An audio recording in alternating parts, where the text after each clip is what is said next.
Hi everyone. Good evening all. I am Gopinath, Assistant Training Officer, Government ITI, Ambattur, Chennai, Tamil Nadu. Today I am going to take class about heat and temperature. Previously, you might have learnt about work power energy. அதாவது இதுக்கு முன்னாடியே நாம work power எனர்ஜியை பத்தி படிச்சிருப்போம். அதுல பர்டிகுலரா energy, ஆற்றல்ன்றது வேலை செய்ய தேவையான திறமை. ஸோ அந்த ஆற்றலினுடைய அலகுகளாலேயே இந்த வெப்பத்தையும் நாம அளவிடலாம். மொத்தத்துல வெப்பம் என்பது ஒரு வகையான ஆற்றல். அதுக்கு முன்னாடி நான் என்னென்ன டாபிக்ஸ் நம்ம இங்க கவர் பண்ண போறோம் அப்படின்றத பத்தி நாம ஒரு கிளான்ஸ் பார்க்க போறோம். ஸோ முதல்ல வெப்பத்தை பொறுத்த வரைக்கும் அதனுடைய டெஃபினிஷன், அடுத்தது அதனுடைய அலகுகள், அடுத்தது அதனுடைய விளைவுகள் எஃபெக்ட்ஸ், அடுத்தது ஸ்பெசிபிக் ஹீட் வெப்ப எண், அடுத்தது வகையா எக்ஸ்பேன்ஷன் ஆஃப் பாடிஸ், அதாவது பொருள்களை வெப்பப்படுத்தும் போது விரிவடையும். ஸோ அதை பத்தி பார்க்க போறோம். அடுத்தது டிரான்ஸ்மிஷன் ஆஃப் ஹீட், அதே மாதிரி பொருள்களை வெப்பப்படுத்தும் போது வெப்பம் எப்படி பரவுது அப்படின்றத பத்தி பார்க்க போறோம். அடுத்தது என்னென்ன வகையான வெப்பங்கள், டைப்ஸ் ஆஃப் ஹீட், அடுத்தது வெப்பத்தை எப்படி நம்ம கணக்கிடுது, அது இழந்தாலும் சரி ஏத்துக்கிட்டாலும் சரி, ஹீட் லாஸ் ஆர் கெயின், அது எப்படி நாம கணக்கிடுறது. அடுத்தபடியாக வெப்பநிலை என்னும் போது அதுக்கு ஒரு டெஃபினிஷன், அதுக்கு உண்டான யூனிட்ஸ், அந்த யூனிட்ஸ் ஒண்ணுக்குள்ள ஒண்ணு எப்படி நம்ம மாத்துறது, அடுத்தது வெப்பநிலையை அளக்க பயன்படும் கருவிகள், அடுத்தபடியாக கோஎஃபிஷியன்ட் ஆஃப் லீனியர் எக்ஸ்பேன்ஷன், வெப்பப்படுத்தும் போது பொருள்கள்ல நீளத்தில் ஏற்படுற மாற்றம், அதனுடைய பரப்பளவுல ஏற்படுற மாற்றம், அதனுடைய கன அளவுல ஏற்படுற மாற்றம், இதை பத்தி பார்க்க போறோம். இங்கிலீஷ்ல சொன்னோம்னா coefficient of linear expansion, coefficient of superficial expansion, coefficient of cubical expansion. அடுத்து difference between heat and temperature, வெப்பத்துக்கும் வெப்பநிலைக்கும் உள்ள வேறுபாடுகள். அடுத்தது கேள்வி நேரம், அதுக்கப்புறம் முடிவுரை. ஸோ முதல்ல டெஃபினிஷன். ஹீட், வெப்பம் என்பது ஒரு வகையான ஆற்றல். Heat is a form of energy. இது it is a measure of the total kinetic energy of the particles in the body. அதாவது ஒவ்வொரு பொருட்கள்லையும் அணுக்கள் அதனுடைய இயக்க ஆற்றல், மொத்த இயக்க ஆற்றலினுடைய ஒட்டு மொத்தம் எவ்வளவுன்றது தான் இந்த வெப்பம். அடுத்தது வெப்பம் அதிகமா இருக்கிற இடத்துல இருந்து, அதாவது ஹாட்டர் பாடிஸ்ல இருந்து கோல்டர் பாடிஸுக்கு தானாக பரவும். அதிகமா இருக்கிற இடத்துல இருந்து குறைவா இருக்கிற இடத்துக்கு பரவும். இது வெப்பம் என்பது ஒரு வகையான ஆற்றல். பல ஆற்றல்கள் இருக்கு. மின் ஆற்றல், வெப்ப ஆற்றல், வேதி ஆற்றல், எந்திர ஆற்றல், சூரிய ஆற்றல், ஒளி ஆற்றல், ஒளி ஆற்றல். ஸோ அதுல இப்போ நம்ம இந்த வெப்ப ஆற்றல் எப்பவுமே வெப்ப ஆற்றல் மட்டும் இல்ல, எந்த ஆற்றலுமே நம்மளால உருவாக்கவும் முடியாது, அழிக்கவும் முடியாது. அதே மாதிரி ஒரு வகையான ஆற்றல் மறைமாயின் அது வேறொரு வகையில் சேதமின்றி வெளித்தோன்றும். முக்கியமா இந்த சேதமின்றி வெளித்தோன்றும்ன்ற வார்த்தையை நம்ம மனசுல வச்சுக்கணும். இது இங்கிலீஷ்ல லா ஆஃப் கன்சர்வேஷன் ஆஃப் எனர்ஜின்னு சொல்லுவாங்க. Law of conservation of energy states that the total energy isolated system remains constant. இதனுடைய அர்த்தம் என்னடான்னா, energy can neither be created nor be destroyed. It can only be transformed or transferred from one form to another. அதாவது ஆற்றலை ஆக்கவோ அழிக்கவோ முடியாது. ஒரு வகை ஆற்றல் மறையுமாயின் அது பிரிதொரு வகையில் சேதமின்றி வெளித்தோன்றும். அதே மாதிரி இந்த வெப்ப ஆற்றலும் இதை வச்சு நம்ம வேலை செய்யலாம். எவ்வளவு ஆற்றல், வெப்ப ஆற்றலை நம்ம செலவிடுறோமோ நாம எதிர்பார்க்கிற, நாம நினைக்கிற ஆற்றல்ல வெளித்தோன்றும்.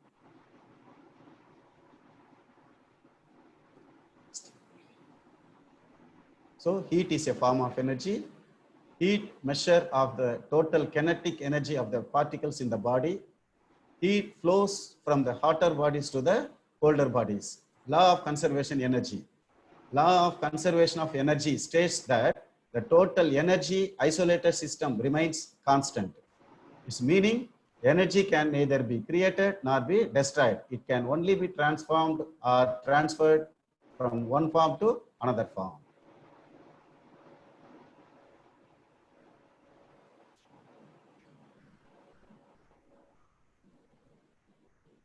So அடுத்தபடியாக அலகுகள். So units. ஸோ யூனிட்ஸ்னும் போது ஆற்றலினுடைய அலகு வந்து நம்ம ஏற்கனவே பார்த்தோம், ஜூல்ல அளக்கிறோம். என்ன ஆற்றலா இருந்தாலும் அதை வந்து நாம ஜூல்ல அளக்கிறோம். ஸோ ஜூல் அப்படின்றது என்னடான்னா, வேலை வந்து ஒரு நியூட்டன் விசையை செயல்படுத்தி அந்த பொருளானது 1 மீட்டர் தூரம் நகர்ந்துச்சுன்னா செய்யப்பட்ட வேலையின் அளவு வந்து 1 ஜூல்னு சொல்றோம். ஆற்றலும் வேலை செய்யும், அதே மாதிரி வெப்பமும் வேலை செய்யும். ஸோ வெப்பத்தையும் நாம ஜூலால அளக்கலாம். எஸ்ஐ முறையில வெப்ப ஆற்றலினுடைய அலகு என்னடான்னு சொன்னா ஜூல். இது போக கலோரி அப்படின்றது ஒரு விதமான அலகு. ஸோ கலோரி அப்படி என்னன்னா, the amount of heat required to raise the temperature of 1 gram of water through 1 degree centigrade. அதாவது 1 கிராம் நிறையுள்ள நீரின் வெப்பநிலையை 1 டிகிரி சென்டிகிரேட் வெப்பநிலைக்கு உயர்த்த தேவையான வெப்பமானது அதனுடைய ஒரு கலோரி எனப்படும். அதாவது மறுபடியும் சொல்றேன், 1 கிராம் நிறையுள்ள நீரின் வெப்பநிலையை 1 டிகிரி சென்டிகிரேட் வெப்பநிலைக்கு உயர்த்துவதற்கு தேவையான வெப்பத்தின் அளவு ஒரு கலோரி. இது கலோரியை வந்து நம்ம ஜூலா மாத்திக்கலாம். எப்படின்னா, ஒரு கலோரி என்பது 4.186 ஜூலுக்கு சமம். இதை ரவுண்ட் பண்ணி கூட நம்ம 4.2 ஜூல்னு கூட வச்சுக்கலாம். ஸோ அடுத்தபடியாக BTU. BTU அப்படின்றது என்னடான்னா, the amount of heat required to raise the temperature of 1 pound of water. This is very important. 1 pound of water through 1 degree Fahrenheit. All of you, please keep it in mind. BTU means we should raise the temperature of 1 pound of water through 1 degree Fahrenheit is called BTU. 1 BTU. அதாவது ஒரு bound நிறையுள்ள, bound அப்படின்னா அதுவும் வந்து British முறையில நிறையை அளக்கக்கூடிய ஒரு விதமான அலகு. ஸோ 1 பவுண்ட் நிறையுள்ள தண்ணீரினுடைய வெப்பநிலை 1 டிகிரி ஃபாரன்ஹீட்டுக்கு உயர்த்துவது, ஃபாரன்ஹீட் வெப்பநிலைக்கு உயர்த்துவதற்கு எவ்வளவு வெப்பம் தேவையோ அதுக்கு தான் வந்து ஒரு BTU அப்படின்னு பேரு. இதுக்கு கன்வர்ஷன் அப்படின்னா, ஒரு BTU is equal to 252 calories. I mean 1 BTU is equal to 252 calories. Next அடுத்தபடியாக CHU. CHU அப்படின்றது சென்டிகிரேட் ஹீட் யூனிட். இப்போ BTUக்கு படிச்ச மாதிரியே the amount of heat required to raise the temperature of 1 pound of water through 1 degree centigrade. So அதுக்கும் இதுக்கும் வித்தியாசம் என்னடான்னா, BTUல வந்து ஃபாரன்ஹீட்ல மெஷர் பண்றோம், CHUல வந்து சென்டிகிரேட்ல மெஷர் பண்றோம். அதாவது அதே மாதிரி 1 பவுண்ட் நிறையுள்ள தண்ணீரின் வெப்பநிலையை 1 டிகிரி சென்டிகிரேட் வெப்பநிலைக்கு உயர்த்த தேவையான வெப்பத்தின் அளவு ஒரு CHUன்னு சொல்லுவாங்க. இதனுடைய கன்வர்ஷன் ஃபேக்டர் என்னடான்னா, 1 CHU is equal to 453.6 calories. அதாவது 1 CHU அப்படின்றது 453.6 கலோரிஸ். ஸோ அடுத்தபடியாக எஃபெக்ட்ஸ் ஆஃப் ஹீட். அதாவது பொருள்களை நாம வெப்பப்படுத்தும் போது என்ன மாதிரியான விளைவுகள், ஸோ இதை பத்தி தான் நம்ம இந்த ஹெட்டிங்ல பார்க்க போறோம். ஸோ முதல்ல பார்த்தீங்கன்னா change in temperature. Very first there will be a change in temperature. If a substance gets heat or if you take away the heat from that substance, definitely its temperature will get changed. என்னடான்னா, ஒரு பொருளுக்கு நாம வெப்பத்தை கொடுத்தாலும் சரி, அதில் இருக்கிற வெப்பத்தை இழக்க செய்தாலும் சரி, கட்டாயமா அதனுடைய வெப்பநிலை வந்து மாறும். இது முதல் சேஞ்ச். ஸோ அடுத்தபடியாக பார்த்தீங்கன்னா சேஞ்ச் இன் டைமென்ஷன். ஸோ வெப்பப்படுத்தும் போது அதனுடைய அளவுகள், ஃபார் எக்ஸாம்பிள் ஒரு சதுர வடிவமா இருந்துச்சுன்னா அதனுடைய பக்கங்கள், செவ்வக வடிவமா இருந்துச்சுன்னா அதனுடைய நீளம் மற்றும் அகலம், வட்ட வடிவமான ராடு மாதிரி இருந்துச்சுன்னா, உருளை வடிவத்துல இருந்துச்சுன்னா அதனுடைய விட்டமும் அல்லது அதனுடைய உயரம் அல்லது நீளமும் கட்டாயமா மாறும். ஸோ இந்த மாதிரி மாறும்போது அதனுடைய பரப்பளவுகளையும் மாற்றம் ஏற்படும், கன அளவுலையும் மாற்றம் ஏற்படும். ஸோ அடுத்தபடியாக change in physical state. Change in physical state நல்லா கேளுங்க. பிசிக்கல் ஸ்டேட் அதாவது உலகத்தில் இருக்கிற அத்தனை பொருட்களுமே 3 நிலையில தான் காணப்படும். ஒன்னு திடநிலை, இன்னொன்னு திரவ நிலை, மூணாவது வாயு நிலை. அதாவது solid state, liquid state and gaseous state. This is the physical state. This physical state also will get changed while heating. வெப்பப்படுத்தும் போது அதனுடைய நிலை மாற்றத்திலையும் மாற்றம் நிகழும். அதாவது திடப்பொருள்கள் திரவ நிலையாவோ, திரவ பொருள்கள் வாயு நிலைக்கோ, அல்லது வாயு பொருட்கள் மீண்டும் திரவ நிலைக்கோ, அல்லது திரவ பொருட்கள் எப்படியும் திட மாறும். எப்போ ஒரு பொருளுக்கு நம்ம வெப்பத்தை கொடுக்கும் போதோ அல்லது வெப்பத்தை இழக்க செய்யும் போதோ. ஸோ அடுத்தபடியாக ஸ்ட்ரக்சர், அதனுடைய அமைப்பு, உள் அமைப்பு, அணுக்கூறுகள், அதாவது granular type, flake type. So இந்த மாதிரி அதனுடைய உள் கூற்றுகள் மாற்றம் ஏற்படும். அடுத்தபடியாக change in physical, chemical, mechanical and electrical properties. அதாவது பிசிக்கலாவோ அல்லது வேதியியல் மாற்றமோ அல்லது எந்திர மாற்றங்களோ அல்லது மின்சார பண்புகளிலோ மாற்றங்கள் நிகழும். ஸோ நம்ம முன்னாடியே நம்ம முற்காலத்துல வகுப்புகளில் படிச்சிருப்போம். எந்திர பண்புகள், அதாவது ductility, malleability, brittleness, hardness, cohesiveness, adhesiveness, plasticity, elasticity.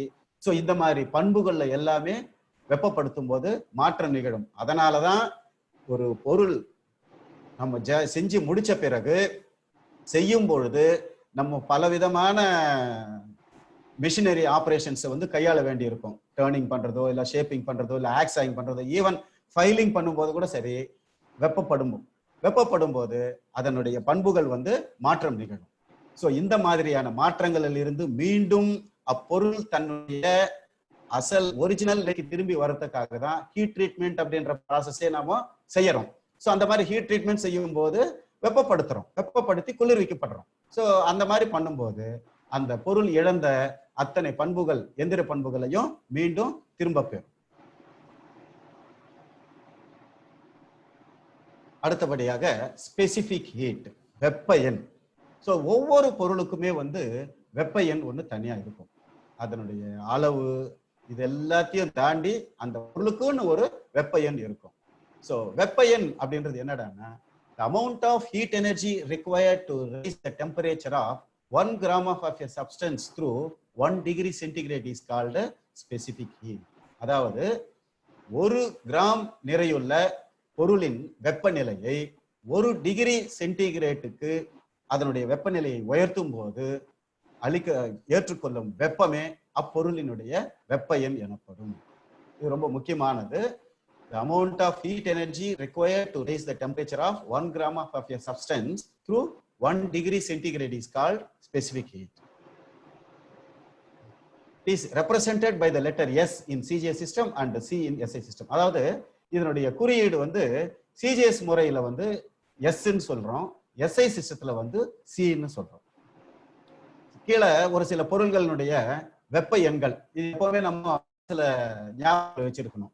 So தண்ணியை பொறுத்த மட்டும் அதனுடைய வெப்ப எண் வந்து 1, அலுமினியத்துக்கு வந்து 0.22, காப்பருக்கு வந்து 0.1, அயனுக்கு வந்து 0.12, பிராஸ் பித்தளைக்கு வந்து 0.092, கோல்டுக்கு வந்து அதாவது தங்கம் 0.0301, லெட்டுக்கு வந்து 0.0305, silver 0.0558, zinc 0.0925, mercury 0.033, alcohol 0.58, ice அதாவது ஐஸ் பனிக்கட்டியை பொறுத்த மட்டும் -10 டிகிரி சென்டிகிரேட் வெப்பநிலையில அதனுடைய வெப்ப எண் வந்து 0.49.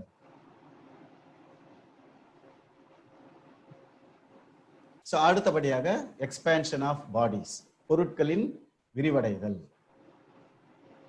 When a solid, liquid or gaseous substance is heated, it expands and volume is increased. When it's cooled, it shrinks and its volume also decreased. அதாவது ஒரு பொருளை வெப்பப்படுத்தும் பொழுது அது வந்து விரிவடையும், அந்த விரிவடைகிறதுனால அதனுடைய பருமளவு கன அளவும் அதிகரிக்கும். கூல் பண்ணும்போது அதாவது குளிர்ச்சி அடையும் பொழுது அதனுடைய அளவு வந்து சுருங்கும், அதனால அதனுடைய கன அளவும் குறையும். A solid substance is heated, it shows 3 types of expansions. அதாவது இது திடப்பொருள், திரவ பொருள், வாயு தனித்தனியா பெருக்கங்கள் உண்டு. இதுல முக்கியமா நம்ம பார்க்க போறது என்னடான்னா சாலிட்ஸ், அதாவது திடப்பொருள்கள்ல ஏற்படுற விரிவாக்கம். சோ இதை வந்து 3 விதமா சொல்லலாம். ஒன்னு வந்து லீனியர் எக்ஸ்பான்ஷன், ரெண்டாவது வந்து சூப்பர்ஃபிஷியல் எக்ஸ்பான்ஷன், மூணாவது வந்து கியூபிக்கல் எக்ஸ்பான்ஷன். அதாவது தமிழ்ல சொன்னோம்னா நீளப்பெருக்க எண், பரப்பு பெருக்க எண், பரும பெருக்க எண். சோ இந்த மூணுத்துக்குமே வந்து 3 விதமான குறியீடுகள். நீளப்பெருக்க எண்ணை வந்து ஆல்பா அப்படின்ற குறியீட்டாலையும், பரப்பு பெருக்கத்தை வந்து பீட்டா என்ற குறியீட்டாலையும், பரும பெருக்கத்தை வந்து காமா என்ற குறியீட்டாலையும் நாம குறிக்கிறோம். அடுத்தபடியாக நம்ம அந்த லீனியர் எக்ஸ்பான்ஷன் அப்படின்னா என்னன்றதை தனியா பார்க்க போறோம். So linear expansion. Coefficient of linear expansion is defined as the increase in length per unit length per degree rise in temperature. அதாவது ஒரு பொருளினுடைய வெப்பப்படுத்தும் போது அதனுடைய நீளத்தில் ஏற்படும் மிகுதிப்பாட்டிற்கும், நல்லா கவனிச்சுங்க, அதன் நீளத்தில் ஏற்படும் மிகுதிப்பாட்டிற்கும் அதன் ஆரம்ப நீளத்திற்கும் 1 டிகிரி சென்டிகிரேட் உயர்வால் ஏற்படுமே அப்பொருளின் நீளப்பெருக்க எண் எனப்படும். Coefficient of linear expansion is defined as a increase in length per unit length per degree rise in temperature. It is denoted by the letter alpha. இதனுடைய குறியீடு ஆல்பா ஆகும். சோ ஆல்பா கண்டுபிடிக்கிறதுக்கு நமக்கு ஒரு சின்ன formula, ரொம்ப எளிதான ஒரு சூத்திரம். Alpha is equal to L1 into T2 minus T1. அதாவது L1 அப்படின்றது வந்து பொருளினுடைய ஆரம்ப நீளம், இனிஷியல் லென்த். L2 அப்படின்றது வந்து பொருளினுடைய இறுதி நீளம், ஃபைனல் லென்த். T1 அப்படின்றது பொருளினுடைய ஆரம்ப வெப்பநிலை. T2ன்றது வந்து இறுதி வெப்பநிலை. சோ இறுதி வெப்பநிலையில் இருந்து ஆரம்ப வெப்பநிலையை கழிச்சோம்னா தான் அதனுடைய மிகுதிப்பாடு, the change in length. Keep it in mind, no increase in length, change in length. Increase லென்த்தை வச்சு நம்ம கால்குலேட் பண்ணக்கூடாது, எவ்வளோ சேஞ்ச் ஆயிருக்கு. ஃபார் எக்ஸாம்பிள் 1 மீட்டர் நீளமுள்ள ஒரு உருளையை வந்து நம்ம வெப்பப்படுத்துறோம்னா, ஸோ குறிப்பிட்ட வெப்பநிலைக்கு அப்புறம் அதனுடைய நீளத்தை அளந்து பார்த்தோம்னா 1.2 மீட்டர்னு இருக்குன்னு வச்சுங்க. ஸோ அப்போ சேஞ்ச் இன் லென்த் அப்படின்றது என்னன்னா 1.2 metre minus 1 metre equal to 0.2 metre by L1 ஆரம்ப நீளம் 1 மீட்டர். அப்புறம் T2 மைனஸ் T1, அதாவது 1 டிகிரி வெப்பநிலைக்கு நம்ம பண்ணணும். ஆனா எக்ஸாக்டா ஒரு டிகிரிக்கு அப்படின்றது கொஞ்சம் கஷ்டமான காரியன்றதுனால ஒரு குறிப்பிட்ட வெப்பநிலை, ஸோ ஆரம்ப வெப்பநிலை எவ்வளவு இருக்கு, இறுதியா ஃபைனலா எவ்வளவு வெப்பநிலை இருக்கு, ஸோ அதை மைனஸ் பண்ணிட்டு அதால வகுத்துட்டோம்னா நமக்கு கோஎஃபிஷியன்ட் ஆஃப் லீனியர் எக்ஸ்பான்ஷன் கிடைச்சிடும், நீளப்பெருக்க எண் கிடைச்சிடும். ஸோ இது அநேகமா எல்லாருக்கும் புரிஞ்சிருக்கும்னு நினைக்கிறேன். மறுபடியும் ரிப்பீட் பண்றேன் இந்த ஃபார்முலாவை. Coefficient of linear expansion alpha is equal to L2 minus L1 by L1 into T2 minus T1. ஞாபகம் வச்சுங்க, L2 minus L1 change in length. அதே மாதிரி கீழே வந்து பாத்தீங்கன்னா T2 minus T1 change in temperature. அடுத்தது பாத்தீங்கன்னா கோஎஃபிஷியன்ட் ஆஃப் சூப்பர்ஃபிஷியல் எக்ஸ்பான்ஷன். எப்போ வந்து ஒரு பொருளினுடைய அளவுகள்ல மாற்றம் ஏற்படுத்தோ அப்போ கட்டாயமா அதனுடைய பரப்பளவை நம்ம கால்குலேட் பண்ணும் போதும் மாற்றம் நிகழும். சோ அந்த பரப்பளவுல ஏற்படுற அந்த மாற்றத்தை தான் நம்ம என்னன்னு சொல்றோம், பரப்பு பெருக்கம் சொல்றோம் தமிழ்ல. இங்கிலீஷ்ல வந்து எக்ஸ்பான்ஷன் சொல்றோம். சோ இதுக்கு கணக்கு போறதுக்கு தனியா எந்த ஃபார்முலாவும் கிடையாது. ஆல்பாவை கண்டுபிடிச்சோம்னா அந்த ஆல்பாவை வந்து 2 நமக்கு பீட்டா கிடைச்சிடும், அதாவது சூப்பர்ஃபிஷியல் எக்ஸ்பான்ஷன் கிடைச்சிடும். ஸோ நம்ம லீனியர் எக்ஸ்பான்ஷனை கண்டுபிடிச்சா மட்டும் போதும். ஸோ சூப்பர்ஃபிஷியல் எக்ஸ்பான்ஷனை வந்து அதை 2ஆல பெருக்கினாலே நமக்கு பீட்டா கிடைச்சிடும். தட் மீன்ஸ் சூப்பர்ஃபிஷியல் எக்ஸ்பான்ஷன் கிடைச்சிடும். அதாவது when a solid is heated, its area increases and is called superficial expansion. It is denoted by the letter beta is equal to 2 into alpha. அடுத்தபடியாக coefficient of expansion, அதாவது பருமளவில் ஏற்படும் பெருக்கம். So பருமளவில் ஏற்படும் பெருக்கம் அப்படின்னு என்னன்னா, when a solid is heated, its volume increases and is called cubical expansion. It is denoted by the letter gamma. அதாவது ஒரு பொருளை வெப்பப்படுத்தும் போது அளவுகள்ல மாற்றம் ஏற்படும். அளவுகள்ல மாற்றம் அதனுடைய பருமளவை கணக்கிடும் போதும் பருமளவுல மாற்றம் கட்டாயமா தெரியும். அந்த பருமளவில் ஏற்படும் அந்த மாற்றத்திற்கும் அதன் ஆரம்ப பருமத்திற்கும் 1 டிகிரி வெப்பநிலை உயர்வுக்கு ஏற்படும் இந்த மாற்றத்தை தான் நம்ம கியூபிக்கல் எக்ஸ்பேன்ஷன் அப்படின்னு சொல்றோம். ஸோ இதை வந்து காமான்னு சொல்றோம். இதை கணக்கு போறதுக்கு தனியா ஃபார்முலா எதுவும் கிடையாது. போன சூப்பர்ஃபிஷியல் எக்ஸ்பேன்ஷனுக்கு சொன்ன மாதிரியே gamma is equal to 3 into alpha. அதாவது நீளப்பெருக்கு என்ன கண்டுபிடிச்சு இல்லையா, அது அப்படியே 3 ஸோ நமக்கு என்ன கிடைக்கும், காமா கிடைச்சிடும். ஸோ தனி ஃபார்முலா இல்லாதான் கிடையாது. ஸோ இப்போ மொத்தத்துல பாத்தீங்கன்னா 3 விதமான பெருக்கங்கள்: coefficient of linear expansion, coefficient of superficial expansion, coefficient of cubical expansion. So இதுல நீளப்பெருக்க எண்ணுக்கு மட்டும் formula alpha is equal to L2 minus L1 by L1 into T2 minus T1. அடுத்தது சூப்பர்ஃபிஷியல் எக்ஸ்பேன்ஷனுக்கு வந்து அந்த ஆல்பாவை 2ஆல மல்டிப்ளை பண்ணாலே போதும். அடுத்தது கியூபிக்கல் எக்ஸ்பேன்ஷனுக்கு வந்து அதே ஆல்பாவை 3ஆல பெருக்கினாலே நமக்கு கியூபிக்கல் எக்ஸ்பேன்ஷன் கிடைச்சிடும். ஓகேயா? ஸோ அடுத்தது டிரான்ஸ்மிஷன் ஆஃப் ஹீட், அதாவது வெப்பம் எப்படி பரவுது. ஸோ ஒரு பொருளுக்கு நம்ம வெப்பத்தை கொடுக்குறோன்னு சொன்னா அந்த பொருளுக்கு வந்து எப்போ வந்து பரவுது அப்படின்றத பத்தி நம்ம இப்போ பார்க்க போறோம். அதாவது வெப்பம் வந்து 3 விதத்துல பரவுது. அதாவது heat transfers from one place to another place in 3 ways. அதாவது கண்டக்ஷன், கன்வெக்ஷன், ரேடியேஷன். கண்டக்ஷன் அப்படின்னு சொன்னா வெப்ப கடத்தல், கன்வெக்ஷன் அப்படின்னு சொன்னா வெப்ப சலனம், ரேடியேஷன் அப்படின்னு சொன்னா வெப்ப கதிர்வீச்சு. ஸோ இதுல ஒவ்வொன்றத்தை பத்தி நம்ம பார்க்கலாம். ஸோ இந்த படத்துல பாத்தீங்கன்னா உங்களுக்கு ஒரு எக்ஸாம்பிள் நல்லா தெரியும். அதாவது ஒரு கைப்பிடி கொண்ட ஒரு பாத்திரத்துல திரவம் தண்ணீரை ஊற்றி நம்ம ஸ்டவ்லயோ அடுப்புலையோ வச்சு கொதிக்க விடும்போது முதல்ல கண்டக்ஷன் எப்படி ஏற்படுதுன்றத விளக்கியிருக்காங்க. அடுத்தது கன்வெக்ஷன் எப்படி ஏற்படுதுன்றதை விளக்கியிருக்காங்க. மூணாவதா ரேடியேஷன் எப்படி இருக்குன்றத விளக்கியிருக்கிறாங்க. இது பார்க்க அடுத்தது நம்ம தனித்தனியா பார்க்கும்போது உங்களுக்கு தெரியும். ஸோ இந்த படத்துலையும் பார்த்தீங்கன்னா கிளீனா கமெண்டோடவே கொடுத்துருக்குறாங்க.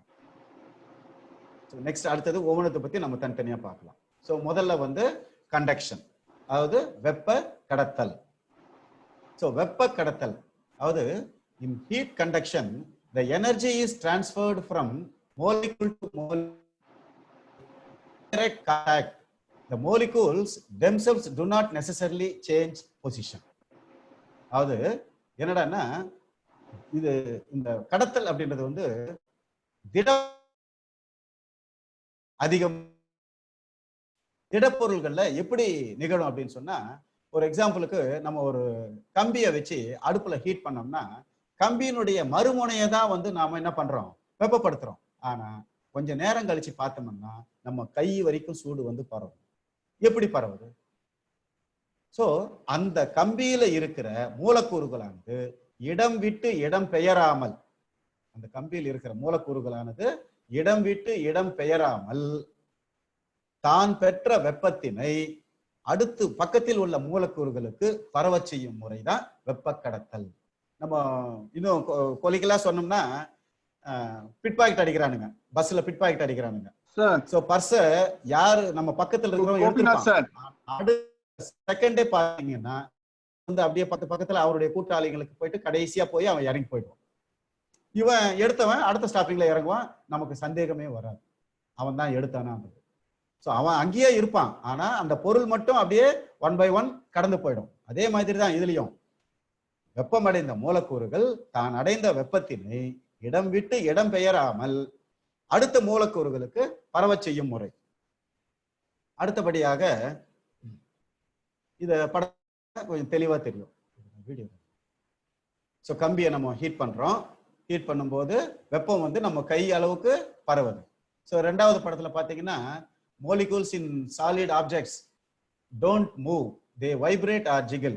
அதாவது நகராமல் மூலக்கூறுகள் இடம் விட்டு இடம் நகராமல் வெப்பத்தை கடத்த செய்யும் முறைக்கு தான் வந்து கண்டக்ஷன் அப்படின்னு சொல்றோம். ஸோ அடுத்தபடியாக வெப்ப சலனம், convection.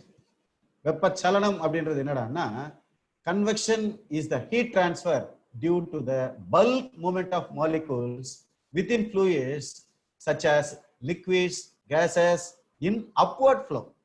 Note this point, in upward flow. அதாவது வெப்ப சலனம் அப்படின்றது என்னடான்னு சொன்னா, மூலக்கூறுகள் இடம் விட்டு இடம் பெயர்ந்து வெப்பத்தை பரவ செய்யும் முறை. மூலக்கூறுகள் இடம் விட்டு இடம் பெயர்ந்து வெப்பத்தை பரவ செய்யும் முறை. எடுத்துக்காட்டு பாத்தீங்கன்னா, நம்ம சிம்பிள், நம்ம வீட்லயே நம்ம கவனிச்சிருக்க மாட்டோம். ஒரு வானலியில எண்ணெயை விட்டுட்டு ஸ்டவ்ல வச்சு ஸ்டவ்ல ஏத்தினீங்கன்னா, ஸோ முதல்ல வந்து அந்த வெப்பம் வந்து அந்த வானலிக்கு போகும். ஸோ வானலி வெப்பம் அடைஞ்ச பிறகு வானலியே அடியில தொட்டுட்டு இருக்கிற அந்த எண்ணெய் மூலக்கூறுகளை வந்து வெப்பம் அடைய செய்யும். ஸோ வெப்பம் அடைந்த அந்த மூலக்கூறுகள் என்ன பண்ணுட்டாங்கன்னா, தான் அடைந்த வெப்பத்தை மற்ற மூலக்கூறுகளுக்கு பரவ செய்வதற்காக மேல் நோக்கி நகரும், அப்வர்ட் ஃப்ளோ. ஸோ நகரும் போது பக்கத்தில் இருக்கிற மற்ற மூலக்கூறுகளுக்கும் அந்த வெப்பம் வந்து பரவிடும். ஸோ இந்த மாதிரி மூலக்கூறுகள் இடம் விட்டு இடம் பெயர்ந்து வெப்பத்தை பரவ செய்யும் முறைக்கு கன்வெக்ஷன் அப்படின்னு பேர்.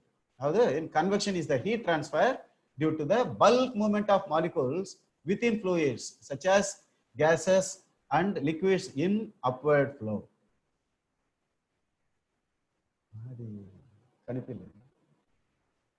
அடுத்தது ரேடியேஷன். ரேடியேஷன் அப்படின்றது என்னடான்னா வெப்ப கதிர்வீச்சு.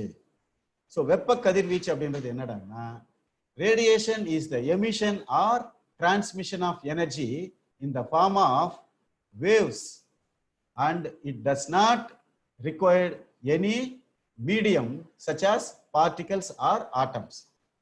அதாவது ரேடியேஷன் கதிர்வீச்சு அப்படின்றது என்னடான்னா, இதுக்கு எந்த விதமான மீடியமும் தேவையில்லை. அதாவது ஊடகம், எந்த ஊடகத்தின் உதவியும் இன்றி வெப்பம் பரவும் முறைக்கு வெப்ப கதிர்வீச்சு என்று பெயர். ஸோ இப்போ கடத்தல்லையோ அல்லது சலனத்திலேயோ பார்த்தீங்கன்னா, ஏதாவது ஒரு ஊடகம், அதாவது அந்த ஊடகம் அப்படின்றது வந்து அந்த மாலிகுல்ஸ். ஸோ கடத்தல்ல மாலிகுல்ஸ் இடம் விட்டு இடம் நகராமல், சலனத்துல பாத்தீங்கன்னா மூலக்கூறுகள் இடம் விட்டு இடம் நகர்ந்து, அந்த மாதிரி இந்த கதிர்வீச்சு முறைக்கு வந்து எந்த விதமான ஒரு ஊடகங்களின் உதவியே தேவையில்லை. ஸோ அந்த மாதிரி ஊடகத்தின் உதவியே இல்லாம வெப்பம் பரவும் முறைக்கு வெப்ப கதிர்வீச்சு என்று பெயர். இந்த படத்துல பாத்தீங்கன்னா இதுக்கு ஒரு நல்ல எடுத்துக்காட்டு, இது எல்லாருக்குமே தெரியும்.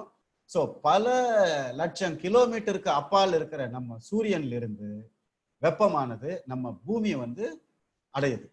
ஸோ எப்படி, இதுக்கு இடையில பாத்தீங்கன்னா, அதாவது நம்ம காத்து இருக்கிறது வந்து பாத்தீங்கன்னா ஒரு குறிப்பிட்ட தூரம் வரைக்கும் தான்.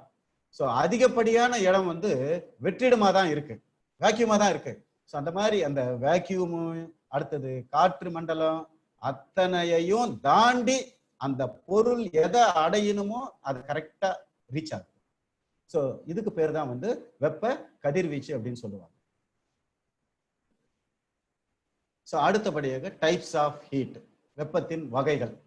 வெப்பத்தின் வகைகள் அப்படின்னும் போது முதலாவதாக சென்சிபிள் ஹீட், அடுத்தபடியாக லேட்டன்ட் ஹீட்னு சொல்லுவாங்க.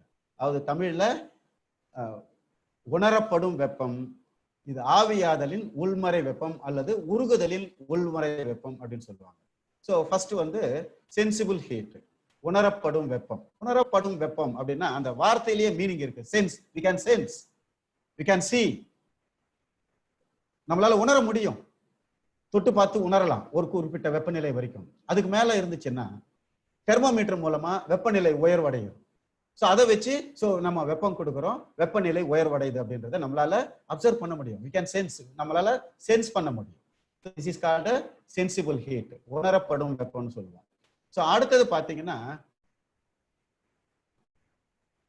ஸோ இதுக்கு எடுத்துக்காட்டு பாருங்க. சென்சிபிள் ஹீட், அதாவது ஒரு லிக்விடு, அதனுடைய வெப்பநிலை வந்து பாத்தீங்கன்னா 10 டிகிரி சென்டிகிரேட்ல இருக்கு. அதுக்கு வந்து நம்ம கொஞ்சம் வெப்பத்தை கொடுக்குறோம். ஸோ கொடுக்கும்போது கட்டாயமா அதனுடைய வெப்பநிலையில மாற்றம் ஏற்படுது. ஸோ அடுத்து பாத்தீங்கன்னா உங்களுக்கு 50 டிகிரி சென்டிகிரேட்டா அது மாறி இருக்கு. தட் மீன்ஸ் என்ன, 10 டிகிரி சென்டிகிரேட் வெப்பநிலையிலிருந்து 50 டிகிரி சென்டிகிரேட் வெப்பநிலைக்கு உயர்ந்திருக்குது. அப்ப இதை நம்மளால உணர முடியுது, பார்க்க முடியுது. ஸோ இதை தான் நம்ம என்னன்னு சொல்றோம், சென்சிபிள் ஹீட்னு சொல்றோம். ஸோ அடுத்தது பார்த்தீங்கன்னா லேட்டன்ட் ஹீட், ஆவியாதலின் உள்மறை வெப்பம். உள்மறை ஆவியாதலோ அல்லது உறைதலோ உள்மறை வெப்பம். The heat gained or given by the substance during a change in physical state, that means without change in temperature, is called latent heat. நல்லா பாருங்க, சேஞ்ச் இன் ஸ்டேட், அதனுடைய நிலையில மாற்றம் ஏற்படும். பிசிக்கல் ஸ்டேட் நிலை, நான் ஏற்கனவே உங்களுக்கு சொன்னேன், பொருள்கள் அத்தனையுமே வந்து திட நிலையில் இருக்கும், திரவ நிலையில் இருக்கும், வாயு நிலையில் இருக்கும்.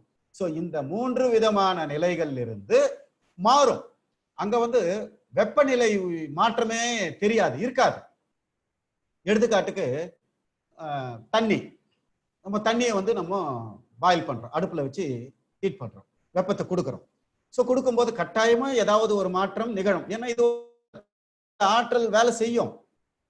என்ன வேலை செய்யுது, அதனுடைய வெப்பநிலையை உயர்த்தும். எது வரைக்கும், 100 டிகிரி சென்டிகிரேட் வரைக்கும் உயர்த்தும். அதாவது தண்ணீரினுடைய பாயிலிங் பாயிண்ட் வந்து 100 டிகிரி சென்டிகிரேட். ஸோ அது வரைக்கும் வெப்பநிலை மாற்றம் உயரும். இதை வந்து நம்ம சென்சிபிள் ஹீட்னு சொல்லுவோம். ஆனா கண்டினியூவா நம்ம ஹீட் பண்ணிக்கிட்டே இருந்தோன்னு சொன்னா அந்த 100 டிகிரி சென்டிகிரேட் வெப்பநிலையை அடைந்த அந்த தண்ணீரானது மாறாது. ஆனா எங்க போகுது, ஸோ அந்த தண்ணி கம்ப்ளீட்டா நாம வெப்பத்தை பயன்படுத்தி கொள்கிறது. நல்லா புரிஞ்சிருக்கும்னு நினைக்கிறேன். 100 டிகிரி சென்டிகிரேட் வரைக்கும் நம்ம கொடுக்குற வெப்பம் டெம்பரேச்சரை மாத்திடுச்சு. ஆனா தண்ணியை பொறுத்த வரைக்கும் அதனுடைய பாயிலிங் 100 டிகிரிஸ் தான். ஸோ 100 டிகிரிஸ்க்கு அப்புறம் நமக்கு அங்க வெப்பநிலை மாற்றம் இருக்காது. We can't find any difference in temperature. So in that case, where is giving heat going? நம்ம கொடுக்கிற ஹீட் எங்க போகுது? ஸோ அந்த தண்ணியை ஆவியா, நீராவியா மாத்துறதுக்கு பயன்படுது. ஸோ அந்த நீராவியா மாற்றத்துக்கு பயன்படுறது நிலை மாறுது, திரவ நிலையிலிருந்து வாயு நிலைக்கு மாறுது. ஸோ அந்த மாதிரி நிலை தன்னுடைய பிசிக்கல் கண்டிஷன்ல இருந்து மாறத்துக்காக நாம கொடுக்கக்கூடிய அல்லது அந்த சப்ஸ்டன்ஸ் எடுத்துக்கக்கூடிய அந்த வெப்பத்துக்கு பேர் தான் வந்து லேட்டன்ட் ஹீட்னு சொல்லுவாங்க. ஸோ இது வந்து தண்ணி வந்து ஆவியாகுது. அதே மாதிரி தண்ணியில் இருக்கிற நார்மல் ரூம் டெம்பரேச்சர்ல இருக்கிற அந்த வாட்டர்னுடைய டெம்பரேச்சரை நாம இழக்க செய்தோம்னா, that means if you start ஒரு ஃப்ரிட்ஜில் வைக்கிறோம், ஸோ அதனுடைய டெம்பரேச்சர் என்ன ஆகும், ஸ்லோவா குறைஞ்சிக்கிட்டே வரும். எது வரைக்கும் குறையும், 0 டிகிரி சென்டிகிரேட் வாட்டரா மாறுற வரைக்கும் குறையும். நல்லா ஞாபகம் வச்சுங்க. 0 டிகிரி, எல்லாருமே 0 டிகிரி சென்டிகிரேட்னா ஐஸ்ன்னு சொல்லுவாங்க. நோ, 0 டிகிரி சென்டிகிரேட் வாட்டரா தான் மாறும் முதல்ல. அதுக்கப்புறம் 0 டிகிரி சென்டிகிரேட்ல இருக்கிற அந்த தண்ணியானது வெப்பநிலை மாற்றம் இல்லாமல் 0 டிகிரி சென்டிகிரேடு ஐஸா மாறும். சோ அந்த 0 degree centigrade water 0 degree centigrade ஐஸா மாறதுக்காக எடுத்து நம்ம வெப்பத்தை இழக்க செய்யறோம் இல்லையா, அந்த வந்துதான் வந்து நம்ம என்னன்னு சொல்றோம், லேட்டன்ட் ஹீட் ஆஃப் ஃப்ரீசிங் அப்படின்னு சொல்றோம். புரியுதுங்களா? சோ again நான் ரிப்பீட் பண்றேன். The heat gained or given off by the substance during a change in physical state without change in temperature is called latent heat. It is denoted by capital L. So இது நாம capital L அப்படின்ற ஒரு சிம்பலால குறியிடலாம். So ஒரு பொதுவா அதாவது பனிக்கட்டியினுடைய latent heat எவ்வளோன்னு இதெல்லாம் வந்து நம்ம ஞாபகம் வச்சுக்கணும். பனிக்கட்டி, நீராவி, ஏன்னா அடிக்கடி நமக்கு கணக்குகள் வரும்போது சில கேள்வியில கொடுப்பாங்க, ஒரு சில கேள்வியில கொடுக்க மாட்டாங்க. கொடுக்கலன்றதுக்காக நாம கணக்கிட்டு வர முடியாது. இதெல்லாம் நம்ம ஜென்ரலா படிச்சிருக்கணும். So latent heat of ice is equal to 80 calories per gram அப்படின்னு சொல்றாங்க. என்னடா மீனிங் அப்படின்னா, 1 கிராம் நிறையுள்ள தண்ணீரை உறைய வைக்கிறதுக்கு, ஃப்ரீஸ் பண்றதுக்கு எவ்வளவு அமௌண்ட் ஆஃப் ஹீட்டை வந்து அதுல இருந்து நம்ம எடுக்கணும் அப்படின்னு சொன்னா 80 கலோரிஸ். எவ்வளோ? 80 கலோரிஸ். அதுதான் வந்து லேட்டன்ட் ஹீட் ஆஃப் ஐஸ்ன்னு சொல்றோம். அதே மாதிரி 1 கிராம் நிறையுள்ள தண்ணீரை முழுவதுமாக ஆவியாவதற்கு எவ்வளவு ஹீட்டை நம்ம கொடுக்கணும் அப்படின்னு சொன்னோம்னா 540 calorie. This is called latent heat of steam. புரிஞ்சிருக்கும்னு நினைக்கிறேன். ஸோ இது வந்து நம்ம ஆல்ரெடி வந்து ப்ரிடிக்ட் பண்ணி வச்சிருப்பாங்க. ஸோ இந்த படத்துல உங்களுக்கு ஒரு சாலிட் வந்து மெல்ட் ஆகுது, மெல்ட் ஆகி லிக்விடா மாறுது, மறுபடியும் அந்த லிக்விட் வந்து அதாவது ஹீட் கொடுக்கும்போது எவாபரேட் ஆகுது. எகைன் இந்த எவாபரேஷன் ஸ்டீம் அப்படின்றது என்னதான்னா ஃப்ரீஸ் பண்ணும்போது கண்டென்ஸ் ஆகுது. ஸோ கண்டென்ஸ் ஆகும்போது வாட்டரா கன்வெர்ட் ஆகுது. ஸோ அந்த வாட்டரை எகைன் நம்ம ஃப்ரீஸ் பண்ணும்போது எகைன் இட் பிகம்ஸ் சாலிட், ஐஸா வந்து மாறுது. நல்லா புரிஞ்சிருக்குன்னு நினைக்கிறேன். ஸோ நெக்ஸ்ட் போகலாம். அடுத்தது அமௌண்ட் ஆஃப் ஹீட். எல்லாத்தையும் பார்த்துட்டோம். இப்போ நம்ம வந்து ஒரு பொருளுக்கு எவ்வளவு வெப்பத்தை கொடுத்தோம், எவ்வளவு வெப்பத்தை கொடுத்தோம் அப்படின்றத எப்படி கணக்கிடுறது? இதுக்குன்னு தனியா எந்த விதமான ஒரு உபகரணமும் இல்லை. ஒரு மெத்தட், மிக்சர் மெத்தட்னு ஒரு மெத்தட் இருக்கு. அதை யூஸ் பண்ணி கலோரி மீட்டர் மூலமா வந்து நாம அந்த பொருள் எவ்வளவு வெப்பத்தை இழக்குது அல்லது வெப்பத்தை ஏற்குது அப்படின்றத பார்க்க போறோம். There is no specific instrument to measure the amount of heat. The apparatus used to measure the amount of heat by mixer method is nothing but a cylindrical shaped vessel and a stirrer made out of copper. அதாவது இதுக்குன்னு தனியான ஒரு எந்த உபகரணம் கிடையாது. ஒரு காப்பர்ல செய்யப்பட்ட ஒரு உருளை வடிவ பாத்திரம், அதுல ஒரு ஸ்பூன், ஸ்டிரர், இதுதான் வந்து கலோரி மீட்டர் அப்படின்றது. ஸோ இதை வச்சுதான் நாம வந்து அமௌண்ட் ஆஃப் ஹீட் கொடுக்குறோம் அல்லது எவ்வளவு அமௌண்ட் ஆஃப் ஹீட் எடுக்கிறோம் அப்படின்றத நாம பார்க்க போறோம். ஸோ இது வந்து ஒரு எக்ஸாம்பிள் ஒன்று நான் சொல்றது விரும்புறேன். என்னடான்னா ஒரு பொருள் வந்து எவ்வளவு வெப்பத்தை இழக்குதோ அதே அளவு வெப்பத்தை மற்றொரு பொருள் கட்டாயமா ஏத்துக்கிட்டு.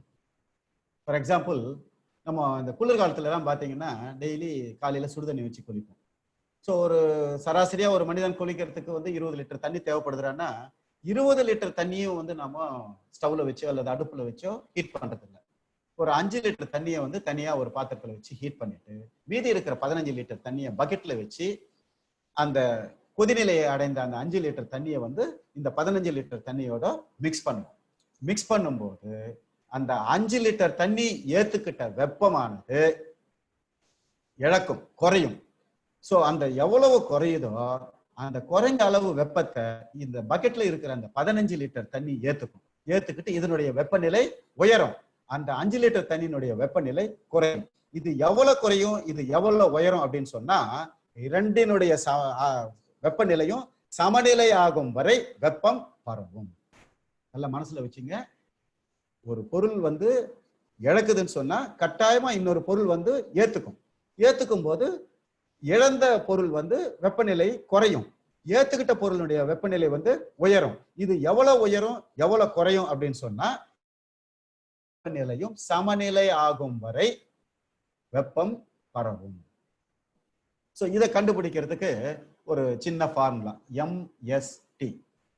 அதாவது ஒரு பொருள் இழந்த வெப்பநிலையும் ஏத்துக்கிட்ட வெப்பநிலையும் சமம். அதுதான் நான் இங்க மென்ஷன் பண்ணியிருக்கேன். Heat gain by an object is equal to heat lost by an object. அதாவது ஹீட் கெயின்டு பை an ஆப்ஜெக்டுக்கு வந்து M1S1T1, ஹீட் ஆப்ஜெக்டுக்கு வந்து M2S2T2ன்னு சொல்றோம். என்னடான்னா எம்ன்றது வந்து மாஸ் ஆஃப் த சப்ஸ்டன்ஸ், நிறை, அந்த பொருளினுடைய நிறை. எஸ்ன்றது வந்து specific heat of the substance, அந்த குறிப்பிட்ட பொருளுக்கு உண்டான வெப்ப எண். ஏற்கனவே நம்ம சொன்ன வெப்ப எண். அடுத்தது டி அப்படின்றது என்னடான்னா change in temperature of the substance, வெப்பநிலையில் ஏற்பட்ட ஆரம்ப வெப்பநிலை 1ல இருந்து 1 மைனஸ் பண்ணிட்டோம்னா கிடைக்கிறதா வந்து ஃபார்முலாவை யூஸ் பண்ணி நம்ம ஒரு பொருள் எவ்வளவு வெப்பத்தை இழக்குது அல்லது எவ்வளவு வெப்பத்தை ஈர்க்குது அப்படின்றத ஈஸியா கனெக்ட் பண்ணலாம். அடுத்தது இந்த படத்தை பார்த்தீங்கன்னா பொருள் கண்டிஷன் இதுக்கு தகுந்த மாதிரி வெப்பத்தை வந்து ஏத்துக்கிறது இழக்கிறது. அடுத்தது வெப்பநிலை. ஸோ வெப்பநிலை அப்படின்றது என்னடான்னா degree of hotness or coldness. சிம்பிளா சொன்னோம்னா degree of hotness or coldness. அதாவது when heated it is given to a body then it is heated. and when heat is taken out, then it is cools down.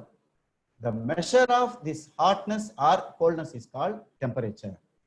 The measure of hotness or coldness is called temperature. Simply, if you say the degree of hotness or coldness is termed as temperature. அதாவது ஒரு பொருள் சூடாக உள்ளதா அல்லது குளிர்ச்சியாக உள்ளதா என அறிய உதவும் நிலை. இதைதான் வந்து நம்ம என்னன்னு சொல்றோம், வெப்பநிலை அப்படின்னு சொல்றோம். அடுத்தது இந்த வெப்பநிலையை அளப்பதற்கான அலகுகள் என்னடான்னா, இது வந்து பாத்தீங்கன்னா நம்ம அதிகமா பயன்படுத்துற அலகுகளை வந்து நம்ம முக்கியமா இதுல சொல்ல போறேன். So temperatures are calibrated between two fixed reference points such as the freezing point of water and the boiling point of water. These fixed points on different temperature scales are as follows. ஒன்னு வந்து centigrade, Fahrenheit, kelvin, rumour. அதாவது என்னடான்னு சொன்னா, அதாவது தண்ணீரினுடைய உறைநிலை, அதே மாதிரி தண்ணீரினுடைய கொதிநிலை, அதாவது இந்த இரண்டுக்கும் இடைப்பட்ட ரெஃபரன்ஸ் பாயிண்ட்ஸ் வச்சுதான் வந்து நாம கேலிபிரேட் பண்றோம், அளக்கிறோம். ஸோ இது 4 விதமான அலகு முறையில நம்ம இங்க பார்க்க போறோம். மெயினா சென்டிகிரேட் வெப்பநிலை, ஃபாரன்ஹீட் வெப்பநிலை, கெல்வின், அடுத்தது ரியூமர். சென்டிகிரேட் நம்ம டிவியில எல்லாம் பாத்தீங்கன்னா நியூஸ் முடிஞ்ச பிறகு கடைசியில நம்ம கண்டிஷன்ஸ் வெதர் ரிப்போர்ட் சொல்லுவாங்க. ஸோ இன்று சென்னையில் அதிகபட்சம் 30 டிகிரி செல்சியஸ், குறைந்தபட்சம் 27 டிகிரி செல்சியஸ் அப்படின்னு ஒவ்வொரு சிட்டிக்கும் வந்து சொல்லுவாங்க, டெம்பரேச்சர் சொல்லுவாங்க. ஸோ அவங்க வந்து செல்சியஸ் வெப்பநிலையை வந்து ஃபாலோ பண்றாங்க. அதே மாதிரி டாக்டர் கிட்ட போனோம்னா, நமக்கு ஜுரம் இந்த மாதிரி ஏதாவது காரணமா டாக்டர் கிட்ட போனோம்னா டெம்பரேச்சர் மெஷர் பண்றதுக்கு தெர்மாமீட்டர் எடுத்து நம்ம வாயில வைப்பாரு. ஸோ அவர் வந்து அப்பா 98 99 டிகிரி இருக்குப்பா, 100 டிகிரி இருக்குப்பா அப்படின்னு. ஸோ அவர் மொட்டையா டிகிரி இருக்குன்னு சொல்லுவாரு. பட் அது என்னது அப்படின்றது நமக்கு சொல்ல மாட்டாரு. ஸோ நமக்கு தெரிஞ்சுக்கணும். ஃபாரன்ஹீட் வெப்பநிலையில சொல்றாரு. அதாவது 99 டிகிரி இருக்கு, 100 டிகிரி இருக்கு அப்படின்னு சொன்னா 100 டிகிரி ஃபாரன்ஹீட், 99 டிகிரி ஃபாரன்ஹீட் அப்படின்னு இருக்கும். அடுத்தது கெல்வின். கெல்வின் முறையில வந்து பாத்தீங்கன்னா, அதாவது இந்த ஃப்ளூயிட்ஸ், வாயு பொருட்கள் சம்பந்தப்பட்ட இதுல வந்து நம்ம அளக்கிறதுக்கு வந்து இந்த கெல்வின் முறையை வந்து யூஸ் பண்றோம். இந்த உறைநிலை கொதிநிலை அப்படின்னு சொன்னோம் இல்லையா, அது என்னடான்னு சொன்னா temperature freezing point, the temperature at which any solid melts into liquid is called freezing point of the substance. Freezing point of ice is 0 degree centigrade. அதாவது தண்ணி, அதே தண்ணி இதுக்கு திடப்பொருள் வந்து திரவ நிலைக்கு மாறதைய வந்து நம்ம ஃப்ரீசிங் பாயிண்ட் அப்படின்னு சொல்றோம். நார்மலா ஐஸினுடைய உரைநிலை, தண்ணீரினுடைய உரைநிலை அப்படி எவ்வளோடான்னு சொன்னா 0 degree Celsius. Boiling point. So எந்த திடப்பொருளுமே ஒரு குறிப்பிட்ட வெப்பநிலை அடைந்ததுக்கு அப்புறம் உருகி மொத்தம் உருகினதுக்கு அப்புறம் திரவமா மாறி அதுக்கப்புறம் கொதிக்க ஆரம்பிக்கும். ஸோ அந்த ஆரம்பிக்கிற அந்த வெப்பநிலையை தான் வந்து கொதிநிலைன்னு சொல்றோம், பாயிலிங் பாயிண்ட்னு சொல்றோம். தண்ணீருடைய பாயிலிங் பாயிண்ட் வந்து 100 டிகிரி செல்சியஸ்.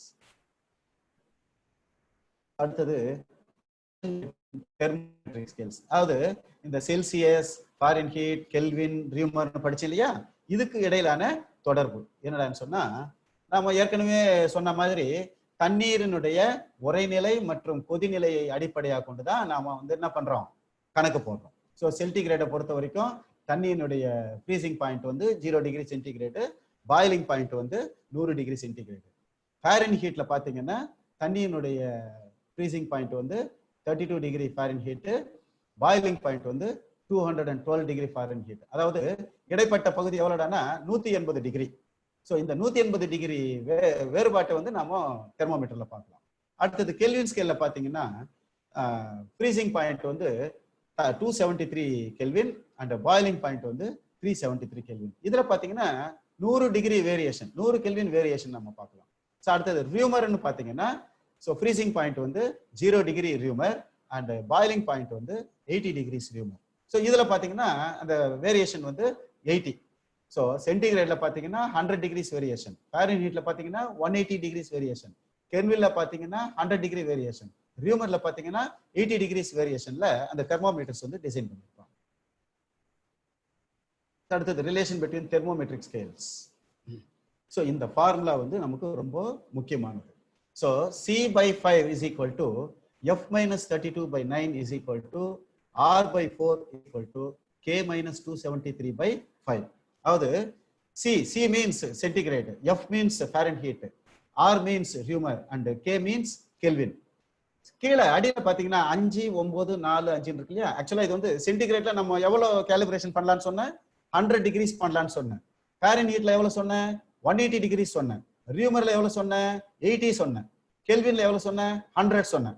ஸோ எல்லாத்தையும் நான் சுருக்கி 20ஆல கேன்சல் பண்ணி 5, 9, 4, 5, அதாவது 100 வந்து 5ஆல 20ஆல கேன்சல் பண்ணி 5 ஆக்கியிருக்கேன். 180 வந்து 20ஆல கேன்சல் பண்ணி 9 ஆக்கியிருக்கேன். 80 வந்து 20ஆல கேன்சல் பண்ணி 4 ஆக்கியிருக்கேன். கெல்வின்ல வந்து 20ஆல கேன்சல் பண்ணி 5 ஆக்கியிருக்கேன். காமனா 20ஆல எல்லாத்தையுமே கேன்சல் பண்ணி நமக்கு கால்குலேஷன் பர்பஸ் ஈஸியா இருக்கணுங்கிறதுக்காக இந்த மாதிரி பண்ணியிருக்கேன். So C/5 is equal to F minus 32/9 is equal to R/4 is equal to K minus 273/5. இந்த ஃபார்முலாவை எல்லாரும் நல்லா மனசுல பதிய வச்சுங்க. இனிமே வந்து டாக்டர் சொன்னாலோ அல்லது டிவியில நியூஸ் கேட்கும் போதோ செல்சியஸ்ல சொன்னா ஃபாரன்ஹீட்டை மாத்தணும், ஃபாரன்ஹீட்ல சொன்னா செல்சியஸை மாத்தணும், இல்ல செல்சியஸ்ல சொன்னா கெல்வினா மாத்தவோ அல்லது ஃபாரன்ஹீட்ல சொன்னா கெல்வினா மாத்தவோ நம்ம யாரையும் இதுக்காக அணுகக்கூடாது. நாமளே இதை கால்குலேட் பண்ண தெரிஞ்சுக்கணும். ஸோ ஒரு கால்குலேஷன் நம்ம பார்க்க போறோம். அடுத்தது அந்த தெர்மோமீட்டர்ஸுடைய டிசைனை பாருங்க. இதுல கிளீனா தெளிவா போட்டுக்கு பாருங்க. ஸோ முதல்ல ஃபாரன்ஹீட் தெர்மோமீட்டர்ல ஸோ இனிஷியல் ரீடிங் வந்து 32 டிகிரி ஃபாரன்ஹீட் இருக்கு, மேலே 212 டிகிரி ஃபாரன்ஹீட் இருக்கு. அடுத்தது செல்சியஸ்ல வந்து பார்த்தீங்கன்னா 0 டிகிரி ஸ்டார்டிங்ல இருக்கு, மேலே மேக்சிமம் வந்து 100 டிகிரி சென்டிகிரேட்ல இருக்கு. கெல்வின்ல பார்த்தீங்கன்னா 273 இருக்கு, மேலே வந்து 373 இருக்கு. இதை தான் வந்து நான் 20ஆல கேன்சல் பண்ணி 5, 9, 4, 5ன்னு கன்வெர்ட் பண்ணியிருக்கேன் நம்ம கால்குலேஷன் பர்பஸுக்காக. ஸோ கன்வர்ஷன் இப்போ எப்படி மாத்துறதுன்றத நம்ம சென்டிகிரேட்ல இருந்து ஃபாரன்ஹீட்டுக்கோ அல்லது ஃபாரன்ஹீட்ல இருந்து சென்டிகிரேட்டுக்கோ பார்க்க போறோம். ஸோ ஃபாரன்ஹீட் டு சென்டிகிரேட்னும் போது நம்ம C/5 is equal to F minus 32/9 இருக்கு இல்லையா? அந்த ரெண்டை மட்டும் எடுத்துங்க, மீதி இருக்கிற ரெண்டை வந்து அப்படியே விட்டுருங்க. ஸோ ஜென்ரலா எல்லாத்துக்கும் பொதுவா அந்த ரிலேஷன்ஷிப் ஃபார்முலாவை கொடுத்துருக்கோம். இதுல வந்து நமக்கு எதிலிருந்து எதை மாத்த சொல்றாங்களோ அந்த ரெண்டை மட்டும் கீழே இறக்கிங்க. ஸோ இறக்கி அந்த பின்னங்களா இருக்கு இல்லையா, அதை வந்து குறுக்கு பெருக்கல் கிராஸ் மல்டிபிகேஷன் பண்ணீங்கன்னா ஃபர்ஸ்ட் எக்ஸாம்பிளுக்கு வந்து ஃபாரன்ஹீட்ல இருந்து சென்டிகிரேடுக்கு மாத்துறதுக்கு நான் இந்த பக்கம் லெஃப்ட் சைட்ல காமிச்சிருக்கேன். குறுக்கு பெருக்கல் பண்ணும்போது 180 C is equal to 100 into F minus 32ன்னு வருது. அப்போ அந்த C-யை மட்டும் இந்த பக்கம் வச்சுக்கிட்டு 180-ய அந்த பக்கம் அமிச்சோம்னா அது வகுத்தல்ல போயிடுது. ஸோ அடுத்தபடியா அந்த 100/180 வேல்யூவை வந்து ஒரு பக்கமா கொண்டு வந்தேன், F minus 32-வை தனியா வச்சிருக்கிறேன். ஸோ அது 100/180 தான் 5/9ன்னு கொண்டு வந்திருக்கேன். So 5/9 into F minus 32. ஃபர்தரா 5 9ஆல வகுத்தோம்னா 0.555ன்னு வந்துட்டே இருக்கும். ஸோ 2 டிஜிட் நம்ம கணக்குக்கு எடுத்துக்கிட்டு so C is equal to 0.55 into F minus 32. So இந்த இடத்துல அவன் எவ்வளவு ஃபாரன்ஹீட்டை நமக்கு சென்டிகிரேடை மாத்த சொல்றானோ அதை நம்ம இங்க போட்டு அதுல இருந்து 32-வை கழிச்சுட்டு 0.55ஆல பெருக்கணும்னாலே அது நமக்கு சென்டிகிரேடா மாறிடும். இந்த பக்கம் பாத்தீங்கன்னா சென்டிகிரேட்ல இருந்து ஃபாரன்ஹீட்டுக்கு மாத்துறது எப்படின்றது ஃபார்முலாவை காமிச்சிருக்கிறேன். ஸோ அதே மாதிரி சென்டிகிரேடுக்கு C/5 இறக்கிங்க, ஃபாரன்ஹீட்டுக்கு F minus 32/180 இறக்கிங்க. 180 இருக்கு அல்லது 9 இருக்கும். ஸோ அதே மாதிரி பின்னங்களை வந்து நம்ம என்ன பண்றேன், குறுக்கு பெருக்கல் பண்றேன். குறுக்கு பெருக்கல் பண்ணும்போது 100 into F minus 32 is equal to 180 C. So இந்த வேல்யூ நோன் வேல்யூன்றதுனால அதை அந்த பக்கம் அனுப்புறேன். ஸோ F minus 32 இந்த பக்கம் வச்சுக்கிட்டு 100 அந்த பக்கம் போறதுனால பெருக்கல்ல இருக்கிறது வகுத்தலா மாறுது. ஸோ மறுபடியும் அந்த 180/100 கொண்டு வந்து 9/5C-யா மாத்துறேன். So therefore F is equal to 9/C plus 32ன்னு வருது. ஸோ நான் 9/C-யை 9 and 5ஆல டிவைட் பண்ணோம்னா 1.8 வரும். So 1.8C plus 32. ஸோ எவ்வளோ சென்டிகிரேட் கொடுத்தானோ அதை 1.32 கூட்டினோம்னா நமக்கு அந்த கொடுத்த சென்டிகிரேட் வெப்பநிலையானது ஃபாரன்ஹீட் வெப்பநிலையா மாறும்.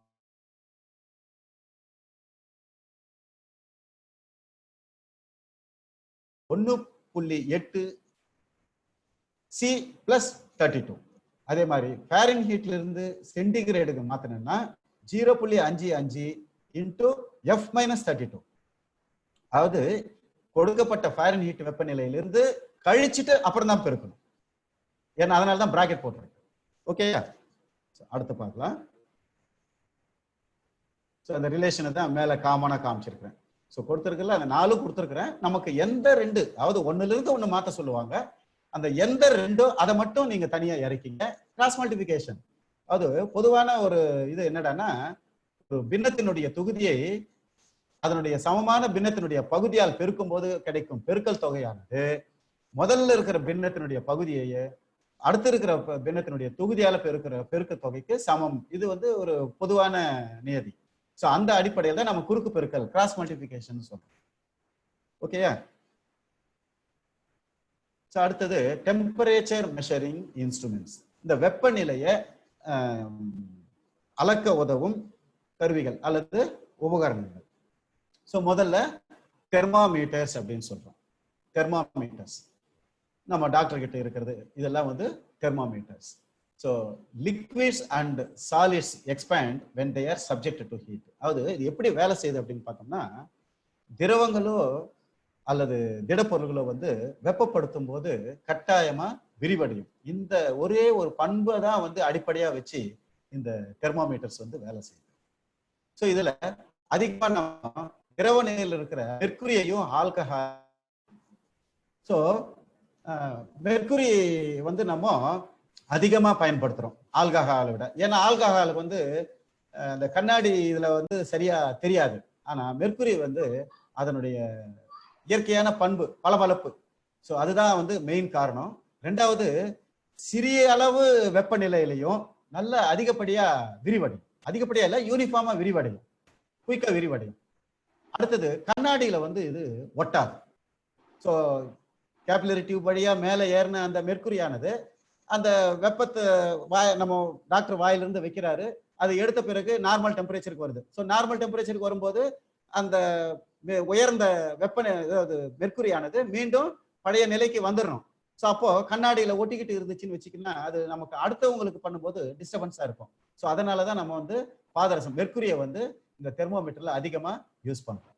ஸோ மெர்க்குரியை உபயோகப்படுத்துறதுக்கான மெயின் காரணங்கள் வந்து shiny in colour, don't adhere to the glass tube, expands at low temperature, குறைந்த வெப்பநிலையிலும் விரிவடையும் தன்மை, கண்ணாடியில் ஒட்டாத பண்பு, அதனுடைய பளபளப்பு தன்மை. அடுத்தது, இந்த மெர்க்குரி தெர்மோமீட்டர்ஸை வச்சு நம்ம 300 டிகிரி சென்டிகிரேட் வெப்பநிலை வரைக்கும் அளந்து பார்க்கணும்.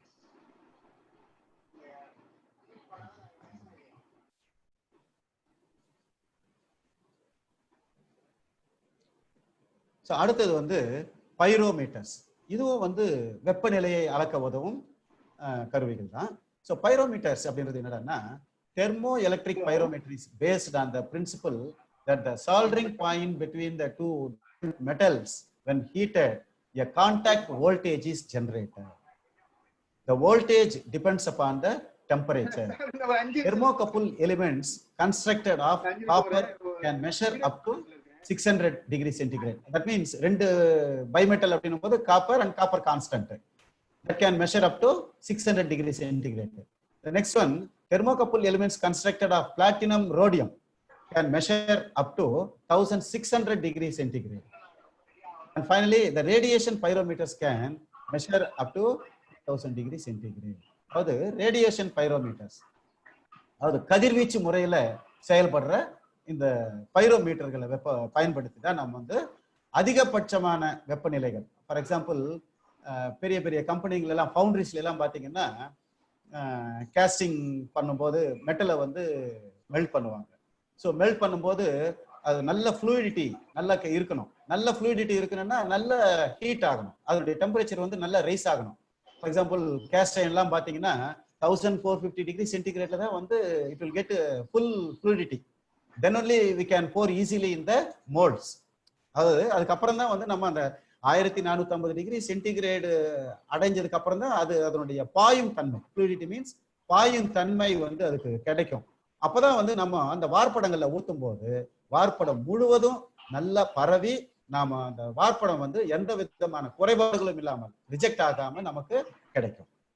ஸோ அது வந்து ரேடியேஷன் பைரோமீட்டர்ஸ் வந்து நம்ம அதிகப்படியா யூஸ் பண்றோம்.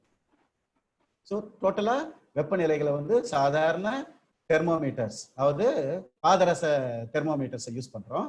அடுத்தது அதிகப்படியான வெப்பநிலைகளை அளக்கிறதுக்கு வந்து பைரோமீட்டர்ஸ். பைரோமீட்டர்ஸ்ல ரேடியேஷன் டைப் பைரோமீட்டர்ஸ் நம்ம அதிகமாக யூஸ் பண்றோம். இந்த ரேடியேஷன் டைப் பைரோமீட்டர்ஸுக்கு முன்னாடி பாத்தீங்கன்னா இது ஆப்டிக்கல் பைரோமீட்டர்னு ஒரு பைரோமீட்டர் இருக்கு. ஆப்டிக்கல் பைரோமீட்டர்ன்றது ஒரு சின்ன எல்இடி பல்பு. அதுக்கு மைன்யூட் வோல்டேஜ் கொடுக்க கொடுக்க அதனுடைய இலுமினேஷன் வந்து மாறிட்டே இருக்கும். அந்த மாறுற இலுமினேஷனை வந்து அந்த மெட்டலுடைய கலரோட மெர்ஜ் பண்ணும்போது அந்த கலர் வந்து ரீடிங்க வந்து கரெக்டா காமிக்கும். ரேடியேஷன் பைரோமீட்டர்ஸ் வந்து இப்போ லேட்டஸ்டா டிஜிட்டல்ஸ்லயே வந்து நிறைய சப்ளை கிடைக்குது.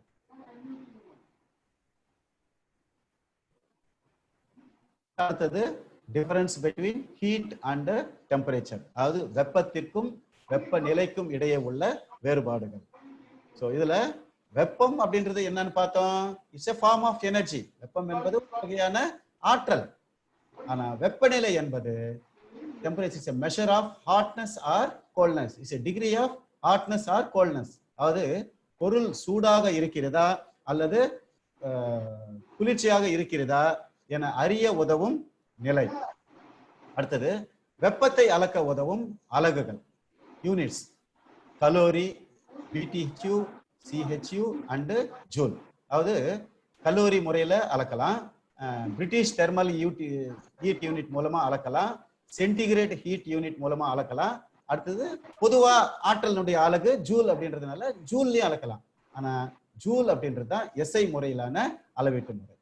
அதே மாதிரி வெப்பநிலைக்கு பாத்தீங்கன்னா டிகிரி செல்சியஸ்ல, degree Fahrenheit, Kelvin and degree Reaumur 4 விதமா அளக்குறோம். அடுத்தது வெப்பத்தை அளக்கிறதுக்கு மிக்சர் மெத்தட் மூலமா கலோரி மீட்டர் அப்படின்ற ஒரு உபகரணத்தை நம்ம பயன்படுத்துறோம். அதே மாதிரி வெப்பநிலையை அளக்கிறதுக்கு தெர்மோமீட்டர்ஸையும் பைரோமீட்டர்ஸையும் பயன்படுத்துறோம். அடுத்தது by adding quantity of heat of 2 substances, அதாவது 2 பொருட்களுடைய வெப்பத்தை ஒன்று சேர்க்கும் போது that total heat can be calculated. அதனுடைய மொத்த வெப்பத்தை நம்மளால வந்து கண்டுபிடிக்க முடியும். அதாவது கலவை முறையில நம்ம கலோரி மீட்டர் மூலமா கண்டுபிடிக்க முடியும். ஆனா வெப்பநிலை by adding 2 temperatures we cannot find the temperature of the mixture. அதை கண்டுபிடிக்கணும். வெப்பநிலை கலவை வெப்பநிலையை வந்து by heating a substance the quantity of heat is increased. ஒரு பொருளை வெப்பப்படுத்தும் போது அதனுடைய வெப்பம் வந்து அதிகரிக்குது regardless, அதாவது வெப்பநிலையை தாண்டி அதனுடைய வெப்பம் வந்து அதிகரிக்கும். Two substances may reach the same temperature though they might be having different amount of heat in them. அதுக்கு இடையில இருக்கிற வெப்பம் வெவ்வேறு மாதிரியா இருந்தாலும் வெப்பநிலை வந்து கண்டுபிடிக்க முடியும். ஃபைனலா ஹீட் வில் ஒர்க். வெப்பம் வந்து வேலை செய்யும். வேலை செய்யறதான் வச்சு நம்ம டெய்லி வீட்டில் அயன் பாக்ஸு, ஹீட்டரு, ஃப்ரிட்ஜு இதுல எல்லாம் வந்து நம்ம யூஸ் பண்றோம். ஆனா டெம்பரேச்சர் வந்து வேலை செய்யும். ஜஸ்ட் இது வந்து ஒரு அளவீட்டு ஓரளவுக்கு உங்களுக்கு புரிஞ்சிருக்குன்னு நினைக்கிறேன். ஸோ எல்லாருமே வெப்பம்னா என்னன்னு சொன்னா சார் சூடா இருக்கு சார்ன்னு சொல்லுவோம். ஆக்சுவலா வெப்பம்ன்றது ஒரு வகையான ஆற்றல். அதே மாதிரி டெம்பரேச்சர்னா எவ்வளவு வெப்பம் கொடுக்குமோ அது அறிய உதவும் நிலை, எவ்வளவு வெப்பம் அடைஞ்சிருக்குன்ற அறிய உதவக்கூடிய ஒரு நிலை.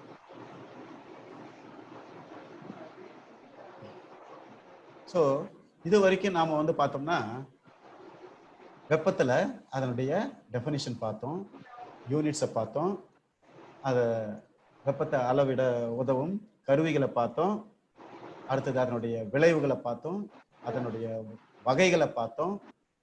அடுத்தது வெப்பப்படுத்தும் பொழுது விரிவடையும், முக்கியமா திடப்பொருள்கள் எவ்வாறெல்லாம் விரிவடைகிறது, அதாவது நீளத்தில் ஏற்படுற விரிவு, அடுத்தது பரப்பளவுல ஏற்படுற பெருக்கம், அடுத்தது அதனுடைய பருமளவில் ஏற்படும் பெருக்கம் ஆகிய அந்த 3 பெருக்கம் பார்த்தோம். அதுக்கு ஃபார்முலாஸும் நம்ம பார்த்தோம்.